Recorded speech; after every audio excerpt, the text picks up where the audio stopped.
I became involved in the green building program that we have here in Santa Rosa about 2.5 years ago. It began officially when the City Council adopted the Green Building Implementation Plan. And from there we began a program of fostering, developing, and organizing and certifying green homes, green remodels, and green buildings in Santa Rosa. I studied architecture in college and became quickly disenchanted with just the typical ego-driven way of doing design.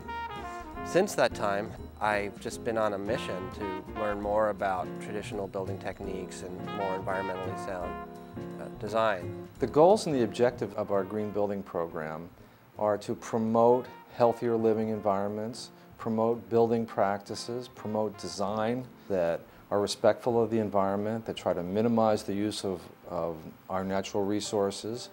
So we're looking to use products that don't off-gas as much. There are a whole range of different materials that are used both in natural building and green building. And some of these are earth-derived ways of building. Others are using systems like bamboo, etc. I'd say straw bale construction is sort of leading the pack in terms of its longevity. It's gone through a lot of testing and is fairly conventional. Other systems like earth building systems such as cob, which is taking earth and making a stiff mud of it, is a system that's now coming into the fore. We are using wood, but trying to find ways of using sustainably harvested wood. That's a big piece of the green building movement. One of the things that we like to do is to use local materials so that we don't have travel costs to bring materials here, using our local climate.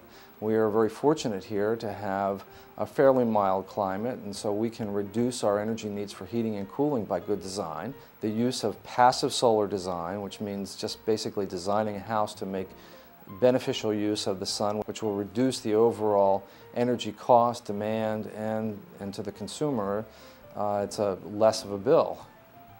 Designing with the climate is a really big part of all of this work and is probably more important than the actual materials that you use.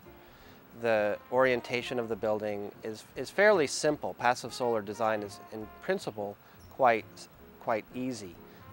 It's a matter of orienting the long side of your building towards the south, putting most of your windows in the south, minimizing the windows in the west particularly, where you'll have the hot, glaring western sun coming in.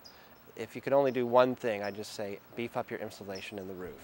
We had initially had some rough spots between a voluntary and a mandatory program. There were some people that felt that this should be a mandatory program, and that basically means that if you build in a certain area, it has to be green.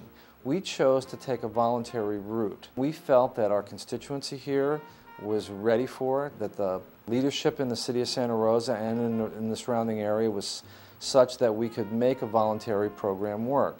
I'm not a proponent of one system over another. It's more what makes the most sense. You know, I wouldn't necessarily do a geodesic dome or something like that right here in downtown. It doesn't fit architecturally, it doesn't make much sense. So it's more of looking at what are the techniques that are available, what makes the most sense, what's legal, and what is going to create the most economic and ecological option depending on what the situation is. So it's a holistic approach to building, remodeling, restoring. It's really a whole way of looking at how we build a building and how we interact with a building and how we design a building. 5 to 40% of our global resources go into the building and maintenance of our buildings. Really, as fuel prices go up and up, those sorts of systems are going to make a lot more sense financially as well as ecologically. The success, of course, has been that we've introduced it and it's catching on like crazy. In fact, we have had a hard time keeping up with the demand.